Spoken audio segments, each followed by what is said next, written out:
Allez, je vous propose de débuter la visio. C'est bon pour vous? Bonjour à toutes et tous, bienvenue pour cette première visio post-vacances, d'été. J'espère que l'été a été, ressourçant pour vous toutes et tous. Il y a eu pas mal d'actualités puisque, contrairement à ce qu'on pourrait croire, c'est souvent, dans l'été, dans la torpeur de l'été que certaines dispositions sont publiées au journal officiel. On va faire un petit tour sur, des sujets qui, oui, qui sont tombés cet été et puis aussi des éléments qui sont beaucoup plus habituels, comme le supplément familial de traitement. On va commencer donc dans l'ordre, de l'ordre du jour, donc les mesures sur la compensation des congés non pris, le supplément familial ensuite, le supplément familial de traitement et ensuite pour terminer le congé de proche aidant, sachant qu'on a aussi une petite rubrique sur les actualités, du centre de gestion et plus globalement de la fonction publique, donc qui permettra de clore toutes ces présentations. On commence par, la compensation des congés non pris. Qu'est-ce que c'est? Qu'est-ce qu'il faut faire? Les cas d'usage. C'est à vous pour cette première séquence. Bonjour, nous allons vous présenter le report et l'indemnisation des congés annuels dans la fonction publique territoriale. Donc le 21 juin dernier, nous avons vu paraître un décret et un arrêté. Donc l'un relatif au régime dérogatoire de report et d'indemnisation des droits à congés annuels dans la fonction publique pour les 3 fonctions publiques, que ce soit la fonction publique d'État, hospitalière ou territoriale, ainsi qu'un arrêté qui prévoit les modalités d'assiette et de calcul de l'indemnité compensatrice pour congés annuels non pris en fin de relation de travail dans la fonction publique territoriale notamment. Donc en bref, ces textes ils reprennent la jurisprudence de la Cour de justice de l'Union européenne et du Conseil d'État, qui prévoyait le report des congés annuels non pris du fait des congés notamment pour raison de santé. Mais maintenant, la nouveauté, c'est également possible en cas de congés liés aux responsabilités parentales ou familiales. Ils instaurent un nouveau mode de calcul également pour l'indemnisation en fin de relation de travail des congés annuels non pris. Ces nouveaux textes donc, sont applicables dès le 23 juin. Ils prévoient donc des dérogations à la pose des congés annuels au-delà du terme de l'année d'acquisition, ainsi que l'indemnisation des congés annuels non pris en fin de relation de travail. Les bénéficiaires, donc maintenant, c'est les mêmes textes que ce soit pour les fonctionnaires ou les agents contractuels de droit public. Voilà. Donc, les cas d'ouverture du droit au report des congés annuels non pris. Donc, pour les congés pour raison de santé, donc on va retrouver les congés de maladie ordinaire, de longue maladie, de grave maladie, en cas d'accident de travail. Et la nouveauté, donc, les congés liés aux responsabilités familiales ou parentales. Donc, cela comprend les congés de proche aidant, de présence parentale, maternité, paternité d'accueil de l'enfant, naissance parentale, d'adoption. Donc, voilà pour ces nouveaux congés qui sont prévus pour le report. La durée, les modalités, donc les limites du report. Le report des congés acquis et non pris avant l'absence. Donc maintenant, il y a deux points de départ du report. Il y a les congés acquis avant l'absence. Donc leur durée de report, ça sera 15 mois. Et le point de départ du report, ce sera à la date de la reprise de l'agent. Donc ça, c'était pas prévu avant. Et ensuite, il y aura les reports des congés non pris et acquis pendant l'absence. Là, on aura pareil une durée de report de 15 mois. Par contre, le point de départ, ce sera au terme de l'année d'acquisition, donc au 31/12/N. Donc là, par contre, on reprend le délai qui était initial avant le décret pour le report. Donc, il faudra bien distinguer les congés, le reliquat de congés qui avait été acquis avant l'absence maladie ou congé de proche aidant, par exemple, et les congés qui vont être acquis pendant le temps d'absence de l'agent. On aura 2 points de départ qui seront différents. Donc là, on a un exemple d'un agent qui travaille 5 jours par semaine, qui est placé en congé de maladie à partir du 15 février 2025 au 30 mars 2025, puis en congé maternité à compter du 31 mars 2025 jusqu'au 27 juillet 2025. L'agent n'avait posé aucun jour de congé annuel sur l'année 2025, donc il avait tous ses congés. À la suite de son congé maternité. Hop là, attends, oui, Émilie? Oui, Oui, il y a eu un bruit de parasite, donc juste de 2 petites secondes, je sais pas si on n'a pas entendu ce que tu disais pendant 2 secondes. d'accord. Voilà. Je vais reprendre peut-être l'exemple si. Oui, voilà. Oui, voilà, c'était, au niveau de l'exemple, ouais. D'accord. Donc, j'en étais un agent qui travaille 5 jours par semaine, qui a été placé en congé maladie, puis en congé maternité. Donc, il n'avait posé aucun jour de congé sur l'année 2025. Et à la suite de son congé maternité, l'agent prend un congé parental de 6 mois. Donc là, on voit que l'agent avait acquis avant son congé maladie et maternité 3 jours, 3,08 jours. Alors, il y a un report possible de ces 3 jours jusqu'au 28 janvier 2026, plus 15 mois, soit jusqu'au 28 avril 2027. Après, les jours qu'il a acquis pendant son congé maladie et maternité, du 15 février 2025 au 28 juillet 2025, il a acquis 11,23 jours. Donc, il a un report possible jusqu'au 31 décembre 2025, plus 15 mois, soit jusqu'au 31 mars 2027. Donc, au total, l'agent, il aura donc 14,5 jours, comme on a rendu à la demi-supérieure, à repositionner. Et ensuite, donc ça, c'est ses congés. Donc, on voit bien qu'on a deux départs qui seront différents. Les congés acquis avant son congé maladie-maternité et ceux pendant. Et ensuite, il aura l'acquisition quand il va reprendre à partir du 28 janvier 2026, les règles classiques, nombre de congés acquis à partir du 28 janvier 2026 au 31 décembre 2026 à prendre avant le 31 décembre 2026. Donc là, c'est vraiment les règles classiques à son retour. Donc ensuite, sur l'indemnisation des congés annuels non pris, si l'agent n'a pas pu les poser avant son départ et qu'il a eu une absence, donc maladie ou un congé pour raison familiale ou parentale. Donc le décret et l'arrêté du 21 juin 2021 concernent bien maintenant les agents publics titulaires et non titulaires de droit public. Pour les agents titulaires de droit public ou fonctionnaires, il s'agit de l'instauration du droit à indemnisation des congés annuels non pris. Auparavant, cette possibilité n'était prévue que par de la jurisprudence et dans des cas restreints. Par exemple, dans un cas de départ en retraite, c'était souvent le cas le plus classique.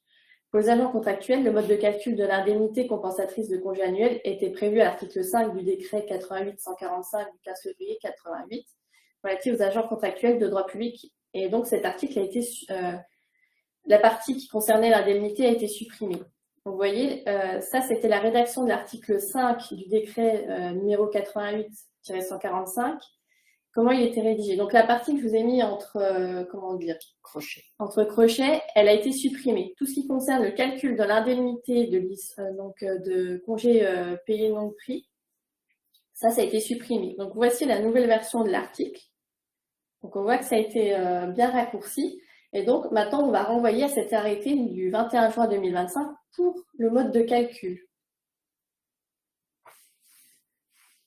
Une petite remarque, Émilie, effectivement, le décret 88-145, je ne crois pas dire de bêtises, mais il a été en plus globalement abrogé pour être codifié en plus de ça. Donc si vous retapez sur Légifrance, en plus, vous ne retrouverez pas le décret 88-145, il faudra regarder sur le Code général de la fonction publique, c'est ça, hein. Pas toutes les parties, il y a encore des décrets. Pas encore tout, mais voilà, ouais, tout à fait. Encore des articles du décret, oui, effectivement. D'accord. De plus en plus, on voit que cet article est, est abrogé pour tendre vers une uniformisation des règles, que ce soit pour les agents titulaires ou contractuels. Ouais, de droit public, donc on rappelle juste peut-être le contrat de droit public, enfin plutôt les contractuels de droit privé, ça concerne les emplois aidés, les apprentis. Tous les autres contractuels sont globalement de droit public. Oui. Donc sur l'indemnisation des congés annuels non pris, il y a une double condition pour pouvoir y prétendre. Il faut que la personne ait un motif de fin de relation de travail, donc mise à la retraite, fin de contrat, démission, licenciement, rupture conventionnelle, et qu'il ait été empêché de prendre ses congés du fait donc d'un congé lié aux responsabilités parentales ou familiales, pour raison de santé ou des nécessités de service. Donc vraiment, il faut qu'il ait été empêché de les poser, et pas qu'il ait oublié de les poser, par exemple. Donc du coup, sur l'indemnisation concrète du coup par rapport au mode de calcul, donc on part de la rémunération mensuelle brute qu'on multiplie par 12 et qu'on divise par 250. Si on fait le focus sur la rémunération mensuelle brute, qu'est-ce qu'on intègre ou qu'est-ce qu'on exclut? Du coup, ce qu'on intègre, c'est tout ce qui concerne donc le traitement indiciaire, donc de base indiciaire, la NBI s'il y en a, l'indemnité de résidence éventuelle, tout ce qui est supplément de familial de traitement, toutes les primes et les indemnités instituées par une disposition législative, comme tout ce qui est IFSE ou ISFE, par exemple, l'indemnité compensatrice de CSG, transfert prime point, et les autres petites indemnités du type. Par contre, tout ce qui... on intègre également la petite exception, les indemnités Upwork supplémentaires annualisées, issues du décret d'octobre 50, voilà, qui concernent les professeurs et les assistants d'enseignement artistique. Parce que les heures sup classiques ne sont, en contrario, elles sont exclues de la rémunération mensuelle brute de référence.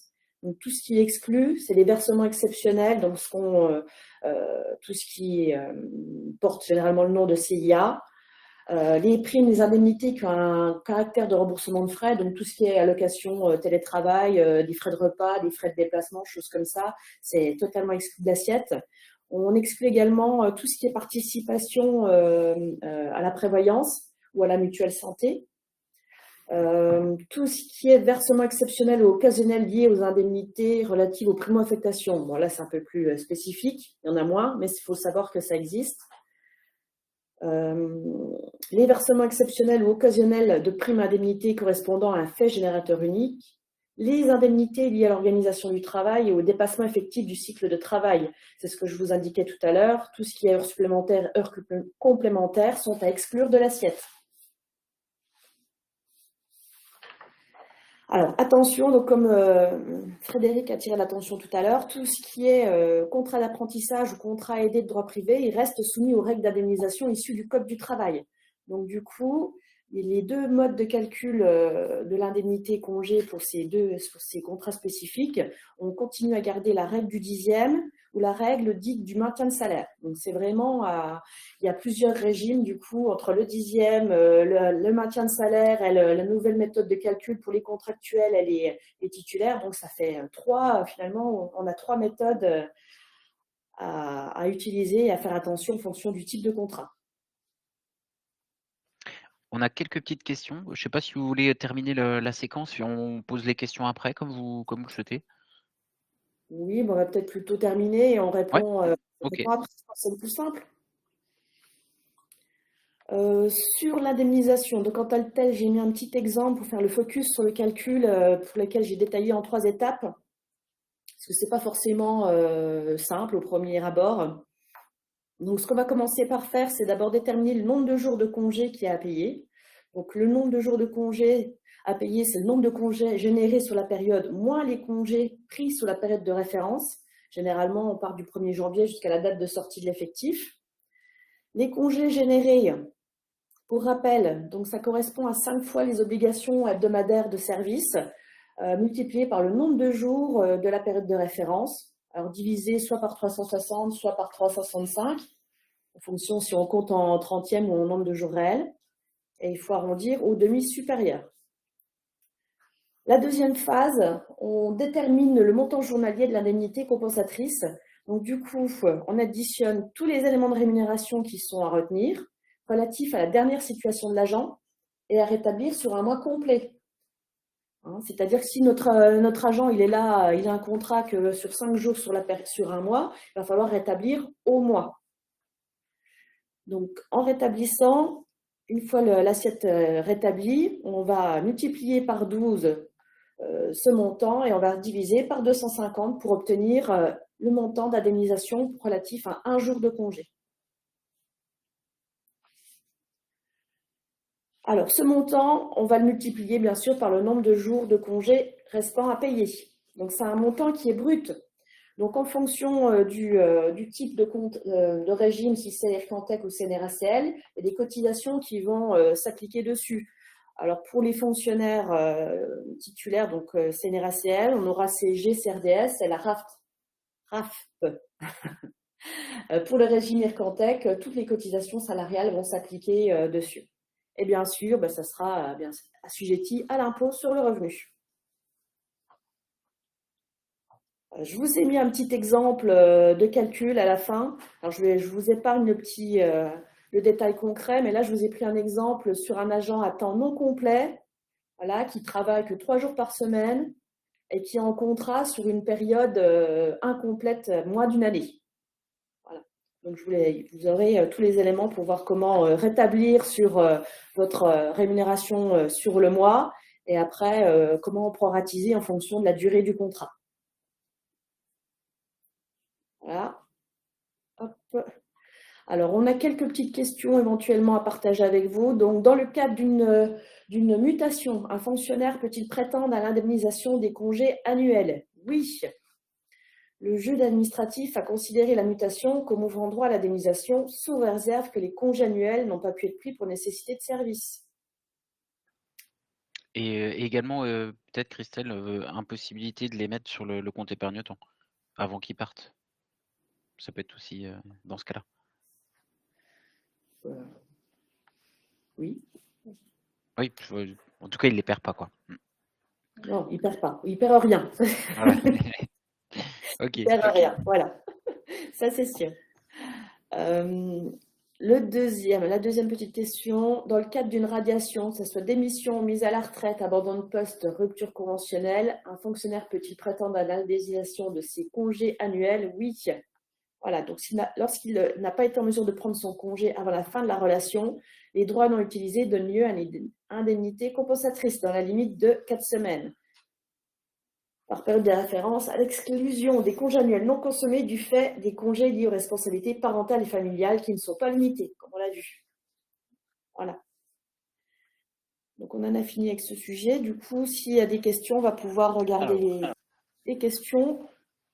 Oui, alors juste quelques petites questions sur. Alors, il y avait une petite question sur le cas de la disponibilité. Donc, alors, comme ça, j'aurais tendance à dire que c'est pas une fin de, enfin, c'est pas une fin de la relation de travail, c'est juste une mise entre parenthèses de la relation de travail. Pour le coup, qu'est-ce qu'il y a à dire sur le report si quelqu'un met une disponibilité, qui est une position administrative pas différente de l'activité, bien sûr. Je pense qu'on retombe sur les mêmes règles que les congés parentaux, congés de présence parentale, c'est-à-dire après coup. L'agent revient au bout d'un moment, quoi, je veux dire, c'est ça? Alors ça, c'était la première question. Vous pouvez, parce que je vous prends à froid, hein, bien sûr. Si je remonte, en fait, les questions. Alors, il n'y avait pas le CLD, le congé de longue durée, dans la liste des congés pour indisponibilité physique.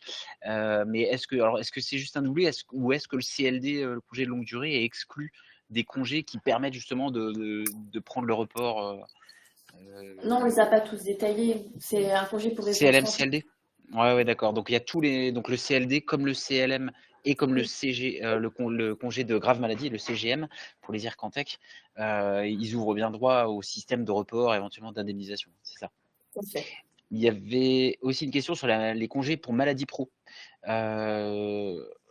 Alors, est-ce qu'en cas de maladie pro, c'est pareil, c'est sur le terme CITIS, peut-être qu'on a englobé tout ça? Oui, accident de travail, maladie professionnelle. Alors, on n'a Ouais. pas tout listé, mais c'est vraiment pour raison de santé au sens large. Voilà. Oui, sachant que là, oui, l'agent est temporairement, éventuellement d'ailleurs, parce qu'on peut avoir une maladie professionnelle et être en activité, je pense, si je dis pas de bêtises.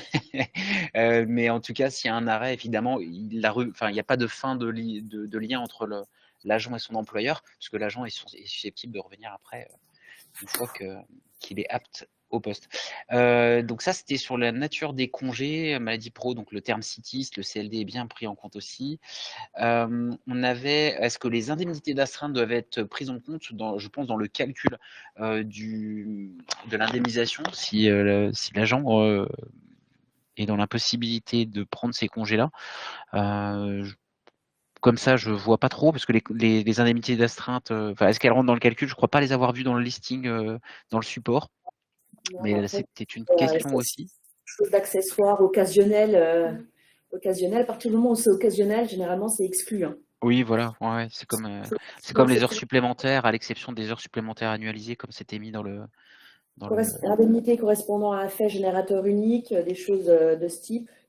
Donc là, elles sont plutôt pas prises en compte.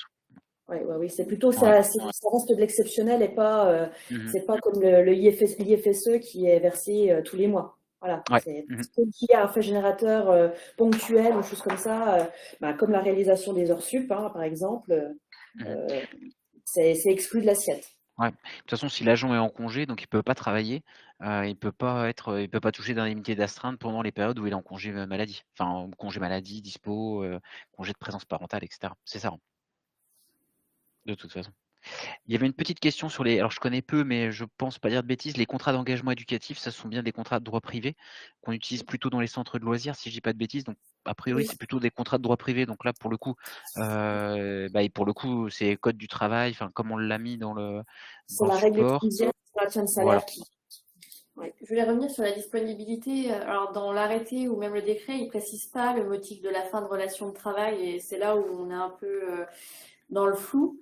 Mais la disponibilité, il n'y a pas vraiment rupture du Mmh. lien. Alors, ça sera au gré de la jurisprudence s'ils l'admettent ou pas, sachant qu'il a la possibilité quand même de les placer sur son CET et de les récupérer à son retour. Et au moment du retour, on pourra réévaluer si on a les mises au CET ou pas.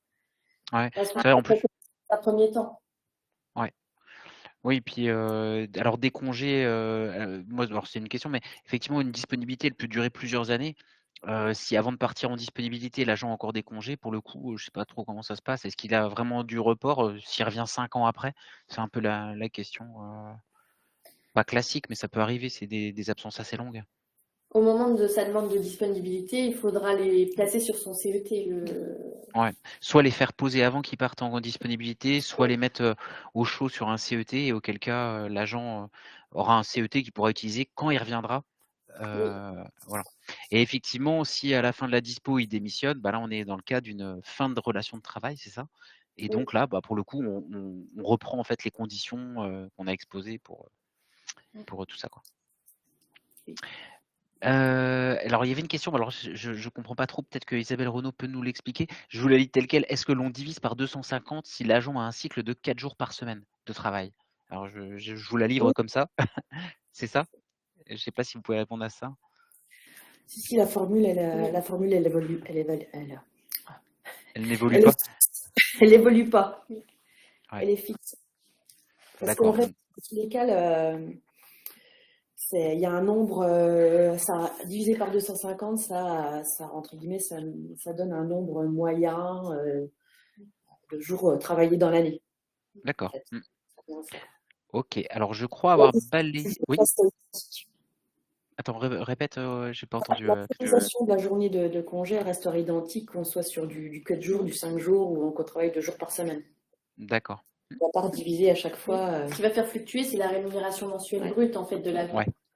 D'accord.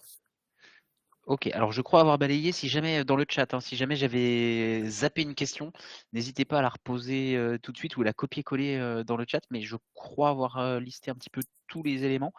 Oui, les maladies, dispo, CEC, les règles de calcul. Je crois que c'est tout bon. Je crois que c'est tout bon, donc s'il n'y a pas d'autres questions, voilà, oui, Isabelle Renaud, ouais, OK, d'accord, c'est répondu. Alors une autre question, à partir de quelle durée d'absence doit-on calculer le report de CA? Beaucoup d'agents sont en congé de maladie ordinaire pour 2 à 6 semaines. Alors à partir de quelle durée d'absence? Alors oui, alors la question c'est quand même les congés non pris. Donc si les gens sont en CMO pour 2 à 6 semaines, l'objectif quand même, faut pas perdre de vue qu'on peut et qu'on doit poser en fait les congés au retour de l'agent. Là, c'est pour le coup dans les cas de figure où l'agent est par exemple en arrêt maladie et que la relation de travail cesse. Hein, c'est ça, hein. Donc là, Ou même une longue absence. En fait, la personne ne va pas pouvoir poser dans son année ses 25 jours, par exemple. mmh C'est-à-dire que du 1er janvier au 31 décembre de l'année, elle ne va pas pouvoir poser tous ses congés. Parce que normalement, on n'a pas de report au-delà du 31 décembre. Donc après, là, si c'est 2 semaines ou 6 semaines au mois de juin, juillet, elle aura le temps sur le restant de l'année de les poser, ses congés. Voilà et les questions qui se posent généralement, c'est est-ce qu'on peut obliger l'agent à, poser ses congés, à la fin de son arrêt maladie pour, récupérer? Enfin, c'est certainement des questions qui peuvent être posées. Ou Ça, je sais pas imposer, quel est le proposer, oui. de toute façon, les pauses de congés, c'est toujours la même règle immuable, c'est, l'autorité territoriale qui décide, après consultation de l'agent du calendrier des congés. Donc, c'est toujours cette règle, donc là, quand l'agent revient, bah, il faut que cette procédure soit faite. Donc il y a rien qui l'interdit, il y a rien qui l'impose. Mais en tout cas, l'autorité avec l'agent décide, bah, du calendrier de pause de ces congés-là qui n'ont évidemment pas pu être pris pendant les congés maladie. Ok, alors je pense qu'on a fait le tour, on passe, puis l'heure tourne, donc il est déjà 15 heures. On va passer au deuxième sujet qui est en fait le supplément familial de traitement. Bon, je pense que ça va être assez court, c'est un marronnier, puisque tous les ans on a à peu près les mêmes procédures et les mêmes éléments à traiter, en particulier avec les rentrées scolaires. Et bien c'est parti, c'est Christelle, hein, je crois, et Paul qui Non, c'est fait moi. ça. C'est Paul. Et ben Paul, on t'entend bien, c'est parti. Vous voyez bien mon écran?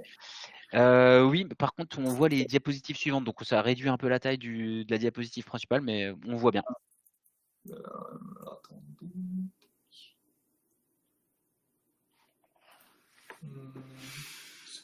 Non, mais ça, pour moi, ça va quand même. On peut agrandir l'écran sans trop de difficultés. On voit bien. Vous voyez bien, c'est bon, je peux. Ouais.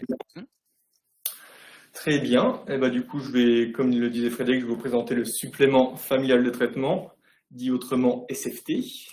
Comme j'avais déjà fait l'année dernière, hein, de toute façon, il n'y a pas grand-chose qui a évolué au niveau réglementaire, si ce n'est rien du tout. Alors, qu'est-ce que le supplément familial de traitement? Donc, c'est un accessoire obligatoire du traitement de l'agent public, ouvert en fonction du nombre d'enfants à charge. Pour qui est concerné par le supplément familial de traitement? Donc, les fonctionnaires et les agents contractuels. Donc, globalement, tous les agents rémunérés en fonction d'un indice sont exclus les agents rétribués selon un taux horaire ou à la vacation. Donc, on entend par là les vacataires ou les apprentis, ou tout ce qui est contrat PEC, CUI. Alors, on a un principe de non-cumul. Lorsque deux agents publics assument la charge du ou des mêmes enfants, le bénéficiaire est désigné d'un commun accord entre les intéressés. Donc, ça veut dire qu'il y a un seul droit qui est ouvert par enfant. Si un couple de fonctionnaires a un enfant et qui travaillent chacun dans une administration différente, les deux agents ne peuvent pas toucher chacun le SFT pour leur enfant respectif. Pour leur enfant. Ce choix peut être changé au bout d'un an. Les conditions d'ouverture de droit du supplément familial de traitement. Alors, les droits SFT sont ouverts pour tout enfant à charge jusqu'à la fin de l'obligation scolaire. Il n'y a pas de lien de filiation nécessaire. Le SFT est versé dès lors que la personne assume la charge effective et permanente de l'enfant. Comme je le disais, il n'y a pas de lien de filiation nécessaire. Ce qu'on entend, c'est vraiment au sens de la charge effective et permanente de l'enfant. Donc, il doit y avoir, le parent doit assumer financièrement l'entretien de l'enfant, la nourriture, le logement, l'habillement, et en avoir la responsabilité affective et éducative. Sont éligibles au SFT donc tout enfant jusqu'à l'âge de 16 ans. Vous pouvez demander tous les justificatifs nécessaires qui vont prouver qu'il y a un lien de charge entre l'agent et l'enfant, donc document de la CAF, copie du livret de famille.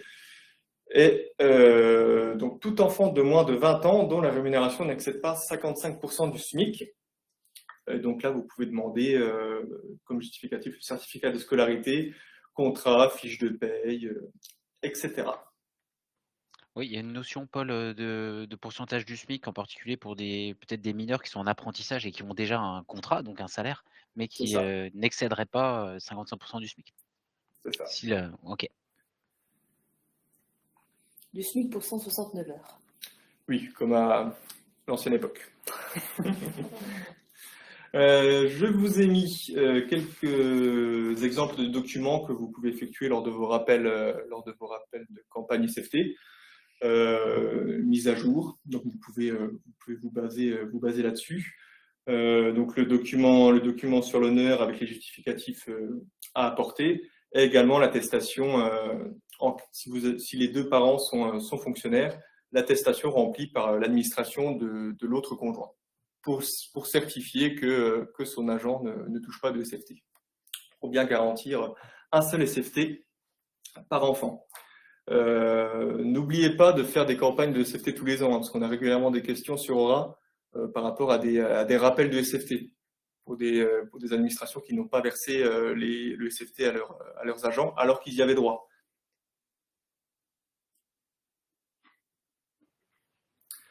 Alors, le calcul du SFT, ça n'a absolument pas changé.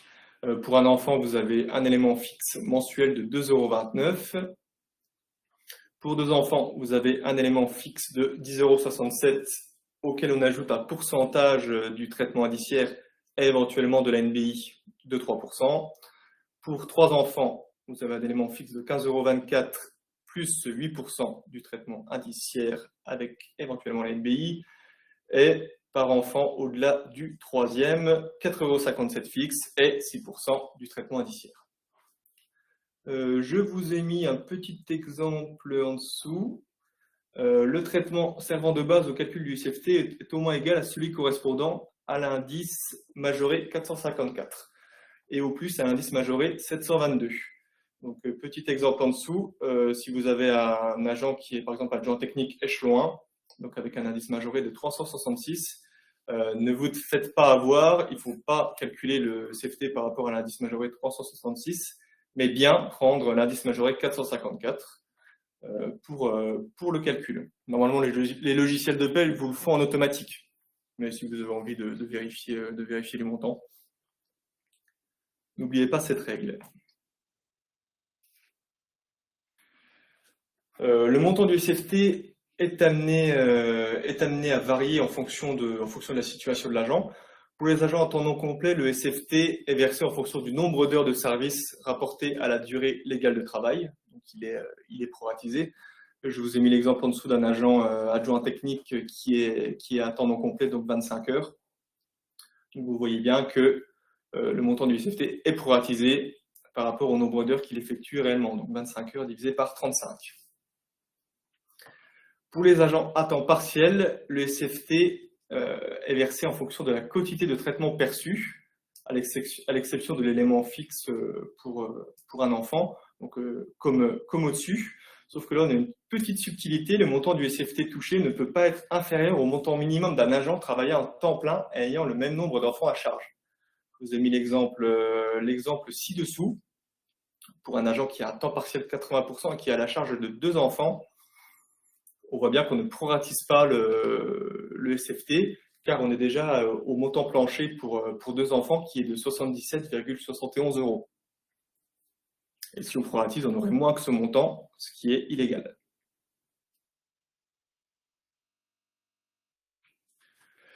Le SFT est maintenu en totalité pour les fonctionnaires en cas de congé maladie ordinaire, longue maladie, longue durée, à plein ou demi-traitement, même lors de l'application d'un jour de carence.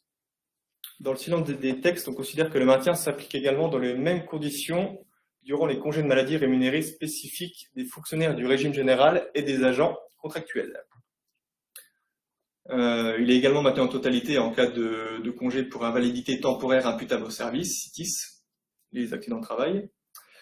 En cas de temps partiel thérapeutique, quelle que soit la quotité accordée pour les fonctionnaires, il est maintenu en totalité. Et pour les contractuels, le montant est proratisé en fonction de la quantité de traitement reçu. Bien sûr, il y aura un complément de la CPM avec les indemnités journalières si votre agent remplit les conditions pour en bénéficier. En cas de suspension, il est versé en totalité, même lorsqu'il y a une retenue sur la rémunération.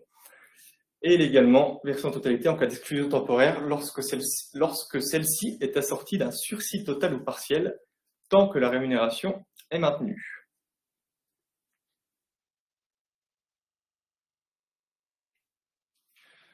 Alors, les dates d'ouverture de droit. Donc, le SFT est versé à compter du premier jour du mois civil qui suit l'ouverture du droit. Je vous ai mis un exemple. En cas de modification de droit, c'est le même principe. C'est le premier jour, le SFT est modifié à compter du premier jour civil qui suit le mois de l'événement. Et pour la fin de droit, le SFT cesse d'être versé le premier jour du mois durant lequel les conditions ne sont plus remplies. Pareil, je vous ai mis un exemple juste en dessous.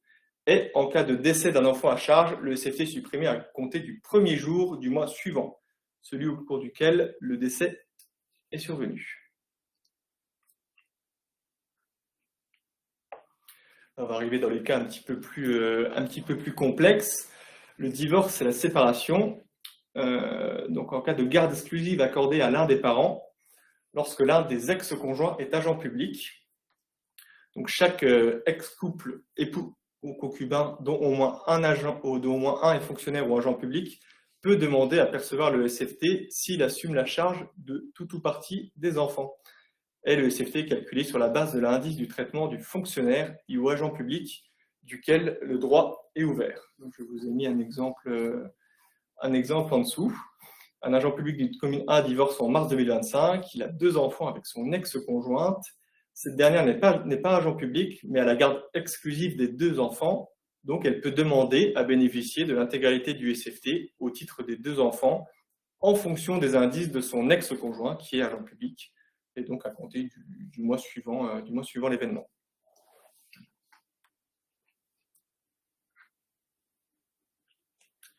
Lorsque les 2 ex-conjoints sont agents publics, donc chacun des ex-conjoints a droit au SFT au titre de l'ensemble des enfants dont il est parent et ou à la charge, calculé sur les bases de ses propres indices au prorata de ceux dont il a la charge. Il y a également le droit d'option, qui est une spécificité pour le SFT. Toutefois, il est possible qu'un ex-agent public demande à ce que le droit SFT soit ouvert ou calculé sur la base du traitement de l'autre conjoint agent public si ce montant du SFT est plus favorable. Donc, je vous ai mis un exemple en dessous. Un agent public d'une commune A divorce en mars 2025. Il a eu 2 agents avec son ex-conjointe qui est aussi agent public. Ils ont chacun la garde d'un enfant. Ils touchent donc chacun la moitié du SFT pour 2 enfants calculés sur la base de leurs propres indices à compter du mois suivant l'événement. Mais l'agent public de la commune A peut demander à ce que le SFT soit calculé du chef de son ex-conjointe si celui-ci est plus avantageux. Donc, il continuera à percevoir de son administration le même montant qu'auparavant, mais le service gestionnaire de son ex-conjoint lui versera la différence avec le montant du SFT calculé par rapport à l'indice de son ex-conjoint. Et donc, la demande doit être faite par l'agent au service gestionnaire de l'ex-conjoint, qui effectue ensuite toutes les tâches sur le logiciel de paye pour faire ce versement. En cas de garde alternée, il est possible de partager pour moitié le SFT entre les 2 ex-conjoints, donc soit sur demande conjointe des parents, soit lorsque les parents sont en désaccord sur la désignation du bénéficiaire unique. Le calcul, donc c'est le SFT dû pour l'ensemble des enfants à charge, classique, fois le nombre moyen de ces enfants à charge, divisé par le nombre total d'enfants à charge. Donc, je vous ai mis que dans le calcul, un enfant en résidence alternée, ça vaut 0,5, et un autre enfant à charge à 100%, ça vaut 1. Petit exemple en dessous, donc un couple séparé a 3 enfants en garde alternée. La mère a eu un 4e enfant en garde exclusive. Le montant du SFT pour 3 enfants est de 194,03 € pour un indice majoré de 454. Et pour 4 enfants, c'est de 332,70 € pour le même indice majoré. Donc le père va percevoir 194,03 fois, vu qu'il a 3 enfants qui sont en garde alternée, 0,5 plus 0,5 plus 0,5, divisé par le nombre total d'enfants dont il a à sa charge, donc divisé par 3, et on arrive au montant de 97,01 €.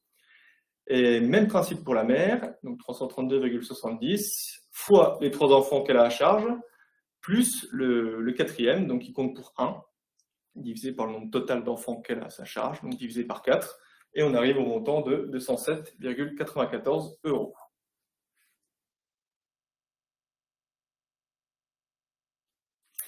Les prélèvements obligatoires. Donc pour les fonctionnaires CNRACL, donc les agents qui travaillent 28 heures ou plus, le SFT est assujetti au régime de retraite additionnelle, à la CSG et la CRDS. Pour les fonctionnaires moins de 28 heures FKantech et les contractuels de droit public, le SFT est assujetti à l'ensemble des prélèvements obligatoires, à l'exclusion d'IRCantech. Et en cas de versement du SFT à l'ex-conjoint d'un agent public, le SFT figure toujours sur la fiche de paye du parent agent public duquel il est ouvert et fait l'objet de cotisations et prélèvements sociaux, mais même si le montant net est versé à son ex-conjoint.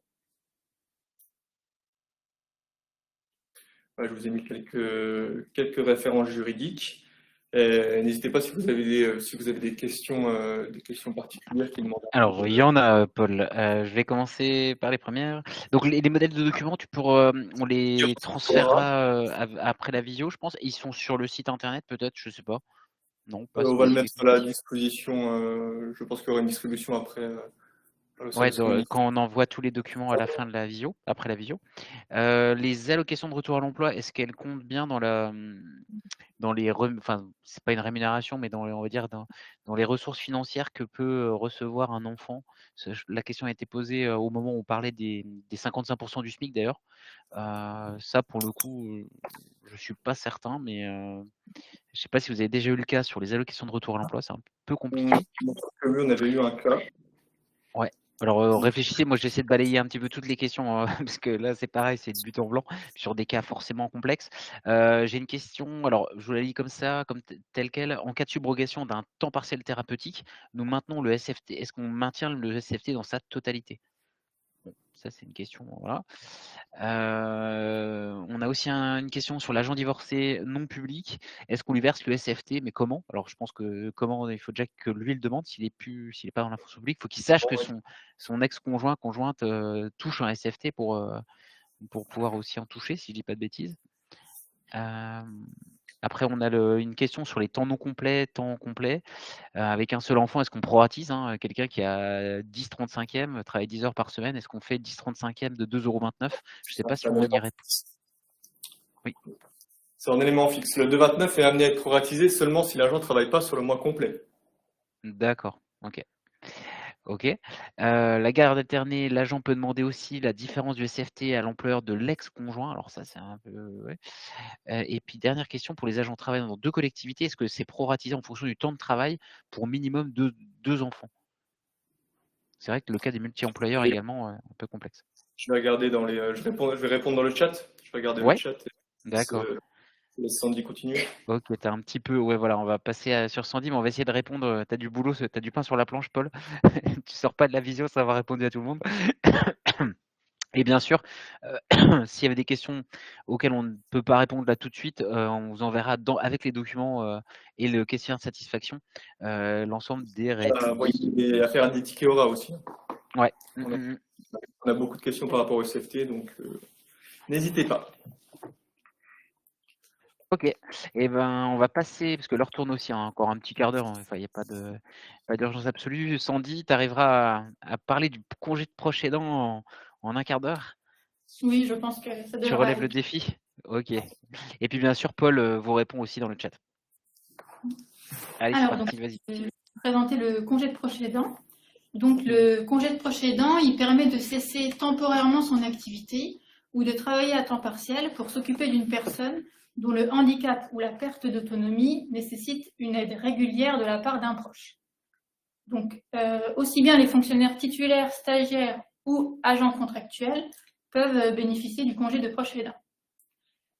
Il y a une condition relative au proche. Alors, le proche, il peut être le conjoint, le concubin, le partenaire de PACS, un ascendant ou un descendant, un enfant dont il assume la charge au sens des prestations familiales, un collatéral jusqu'au 4e degré, donc ça va être frère, sœur, tante, oncle, cousin ou neveu, nièce, un ascendant, un descendant ou un collatéral jusqu'au 4e degré du conjoint, du concubin ou du partenaire de PACS, ou une personne âgée ou handicapée avec laquelle l'agent réside ou entretient des liens étroits et stables, à qui il vient en aide de manière régulière et fréquente, à titre non professionnel, pour accomplir tout ou partie des actes ou des activités de la vie quotidienne. Alors, le congé de proche aidant, il est d'une durée maximum de 3 mois. Il est renouvelable maximum pour 1 an sur l'ensemble de la carrière de l'agent. Il peut être pris de manière continue, de manière fractionnée par période d'au moins une demi-journée ou sous forme de temps partiel. Alors, l'agent qui souhaite demander un congé de proche aidant, il doit réaliser une demande écrite adressée à l'autorité territoriale au moins 1 mois avant le début du congé pour une demande initiale et au moins 15 jours avant son terme en cas de renouvellement. Dans son courrier, il doit mentionner les dates prévisionnelles de congé et les modalités d'utilisation. Il y a toujours une possibilité de modifier ces dates prévisionnelles et ces modalités d'utilisation au moins 48 heures avant les dates prévisionnelles avec une demande écrite à l'employeur. Par contre, en cas de situation d'urgence, il n'y aura pas de délai d'un mois qui sera demandé pour bénéficier d'un congé de proche aidant. C'est lorsqu'il y a une dégradation soudaine de l'état de santé de la personne aidée, en cas de situation de crise qui nécessite une action urgente du proche aidant, ou s'il y a une cessation brutale de l'hébergement en établissement dont bénéficie la personne aidée. Dans ce cas, l'agent il transmettra sous 8 jours le justificatif, certificat médical ou attestation qui justifie l'une de ces situations ci-dessus. Lorsque l'agent il fait une demande de congé de proche aidant, il doit transmettre certaines pièces justificatives. Alors des pièces justificatives déjà sur le lien avec la personne aidée, donc une déclaration sur l'honneur du lien familial avec la personne aidée, ou lorsqu'elle n'est pas de la même famille, une déclaration sur l'honneur de l'aide apportée à la personne âgée ou handicapée avec laquelle l'agent réside ou entretient des liens étroits et stables. Il doit également faire une déclaration sur l'honneur comme quoi il n'a pas bénéficié de congé de proche aidant au cours de sa carrière, ou alors s'il en a déjà bénéficié, sur combien de temps, parce qu'on a dit que c'était 1 an maximum sur l'ensemble de la carrière. Et il doit joindre également certains justificatifs pour justifier de la nécessité d'aider le proche. Donc, soit une copie de la décision justifiant d'un taux d'incapacité permanente au moins égal à 80% si la personne aidée est un enfant handicapé à la charge de l'agent ou un adulte handicapé, soit si la personne aidée souffre d'une perte d'autonomie, la copie de la décision d'attribution de l'allocation personnalisée d'autonomie, ou alors la copie d'un autre justificatif d'une autre prestation qui est mentionnée donc à l'article D 3142-8, 5e alinéa du Code du travail. Alors, pendant le congé de proche aidant, l'agent n'est pas rémunéré par la collectivité. Par contre, il peut percevoir une allocation journalière de proche aidant qui est versée par la CAF. Donc pour ça, il doit compléter un formulaire homologué à la CAF et joindre certaines pièces justificatives. Au maximum, il percevra 22 jours d'allocation par mois civil et 66 jours maximum d'allocation par congé de proche aidant. Si la durée de 66 jours d'allocation est atteinte, il pourra bénéficier de nouveau d'une allocation s'il aide une autre personne. Donc au maximum, l'agent pourra percevoir 264 jours d'allocation versée. Ça voudra dire qu'il aura aidé 4 personnes, voilà, 4 personnes maximum en fait. Cette allocation journalière de proche aidant n'est pas cumulable avec les allocations de retour à l'emploi. Alors, la situation de l'agent pendant le congé de proche aidant, il reste affecté à son emploi. La durée du congé est assimilée à une période de service effectif. C'est pris en compte pour la constitution et la liquidation des droits à pension. Possibilité de report des congés annuels non pris, comme on a vu tout à l'heure.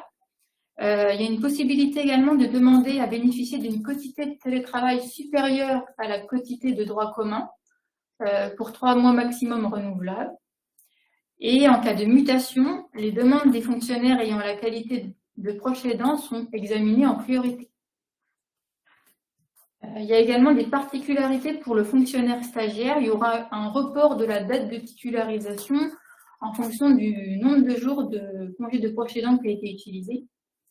Le congé de proche aidant, il est pris en compte dans la totalité de sa durée pour au moment de la titularisation pour le classement et l'avancement. Et dans le cas où le stage est réalisé par un fonctionnaire qui est déjà titulaire dans un autre cadre d'emploi, donc qui serait détaché pour stage dans une catégorie supérieure, l'agent peut demander à l'autorité territoriale de reporter sa date de nomination stagiaire à la fin de son congé de proche aidant. Il y a également une possibilité de mettre fin anticipée au congé de proche aidant dans plusieurs situations, donc s'il y a le décès de la personne aidée, s'il y a une admission dans un établissement de la personne aidée, en cas de diminution importante des ressources de l'agent, s'il y a un recours à un service d'aide à domicile pour assister la personne aidée, si le congé de proche aidant est pris par un autre membre de la famille ou si l'état de santé de l'agent le nécessite. Dans ce cas-là, il faudra informer l'autorité territoriale par écrit au moins 15 jours avant la date à laquelle il souhaite mettre fin de manière anticipée à son congé de proche aidant. Et ce délai est ramené à 8 jours en cas de décès de la personne aidée. Voilà, après je vous ai mis quelques références juridiques. Je sais pas si il y a pour l'instant pas forcément de questions. C'est vraiment une position administrative, un peu comme le congé de parentale, présence parentale, hein. C'est vraiment une position dans laquelle l'agent n'est pas rémunéré et puis il n'y a pas de déroulement de carrière. En fait, ce congé-là, en fait, il se déduit au niveau des anciennetés, c'est ça?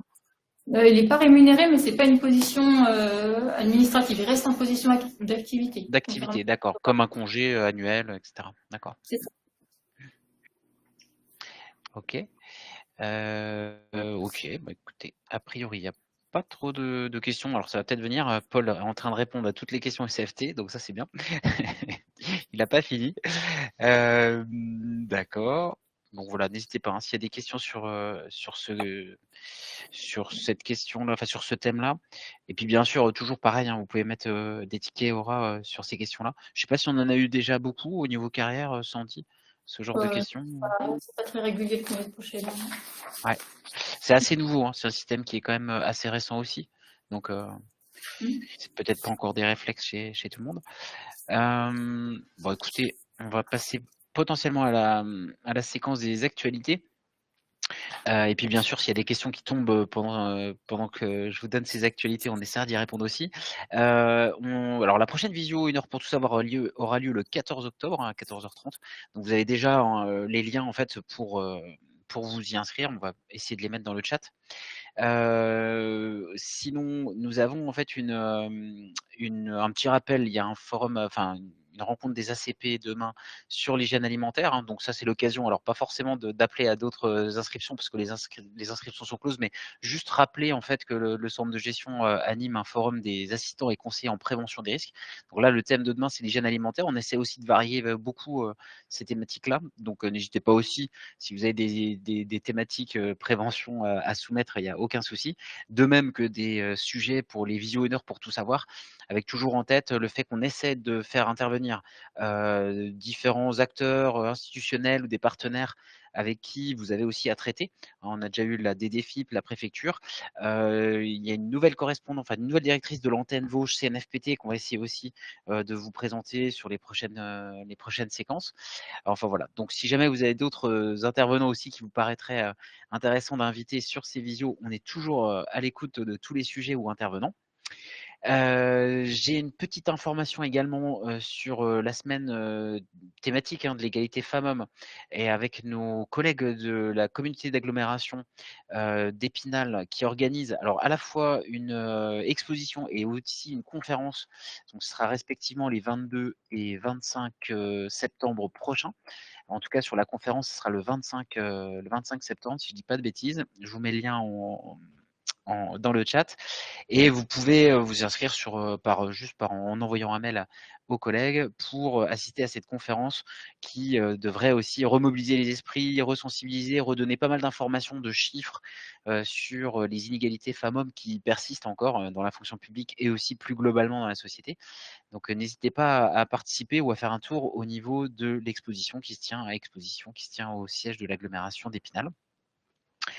Donc voilà, c'est une bonne initiative qu'on essaie de relayer. Vous devez l'avoir dans le mailing que vous avez dû recevoir aussi aujourd'hui. Nous avons aussi un petit point, là je vais peut-être partager mon écran, sur les prochaines formations que le CDG organise. Alors je vais tenter le petit partage d'écran. Voilà, on va faire un petit focus. Vous me direz si le partage, si vous voyez bien mon écran. C'est tout bon pour les collègues? Ouais. Donc les prochaines dates, vous les avez, là aussi je vous les mettrai dans le chat. Vous avez des formations sur la procédure disciplinaire, sur les agents contractuels, sur les LDG, les fiches de poste entretien, puisqu'on va arriver à l'automne bientôt et ça va être la pleine période pour les fiches de poste et entretien. Nous avons également toute une série de formations sur la sphère santé, sécurité au travail avec la formation préalable obligatoire assistant de prévention, animer un quart d'heure sécurité, la mise à jour du DU, le document unique de recensement des risques professionnels, avec aussi des ateliers vraiment pratiques où vous pouvez travailler directement sur votre document unique en octobre et également les formations continues donc des ACP, des assistants de prévention, donc que je vous invite à suivre et tout ça sur la page portail formation que vous connaissez. Là, je vous le remets au niveau du du visuel. Donc voilà un petit peu pour les actualités. La prochaine également, je terminerai peut-être par ça, sur la prochaine rencontre des secrétaires de mairie, pour celles et ceux qui sont secrétaires de mairie, bien sûr, de communes de moins de 2000, ce sera le jeudi 4 décembre. On n'a pas encore le lieu exact, mais ça devrait être dans le secteur, on va dire, Vosges du Sud, entre Arches et Remiremont. Donc rendez-vous le jeudi 4 décembre pour notre traditionnel rendez-vous des secrétaires de mairie. Je revérifie s'il y a plus de questions. Et puis, je vous invite donc à répondre très très rapidement. C'est super rapide. Peut-être que les collègues vont mettre le lien aussi dans le chat au questionnaire de satisfaction. Essayez de nous envoyer vos thématiques que vous souhaiteriez aborder. Il y a pas mal de choses qui sont saisonniers, hein. Je pense qu'on parlera dans les visios d'ici le mois de décembre de tout ce qui est aussi entretien professionnel, entretien d'évaluation. On peut aussi parler de choses un peu plus originales qu'on n'aura pas fait. Vous verrez dans l'ordre du jour de la visio du mois d'octobre, puisqu'on parlera aussi éco-biocide. Donc je vous laisse découvrir ce thème-là. Donc vous pouvez vous y inscrire dès maintenant d'ailleurs. On va essayer aussi de varier les thématiques pour qu'il y en ait pour tous les profils et tout le monde. Voilà, en tout cas, si je n'ai non, il n'y a pas d'autres questions, donc je vous propose d'en rester là. Vous retrouverez donc bien sûr l'enregistrement et les documents, parce qu'il y a des modèles de documents, en particulier sur le SFT, qui vous sont promis, donc on va vous les envoyer très très rapidement. Je demanderai juste aux collègues d'envoyer tout de suite au service comme les supports, comme ça on pourra faire l'envoi très rapidement après avoir rendu l'antenne. Voilà. Et ben en tout cas, merci à vous, bon après-midi, et à très bientôt. Rendez-vous le 14 octobre pour la prochaine visio, 1 heure pour tout savoir. Merci beaucoup.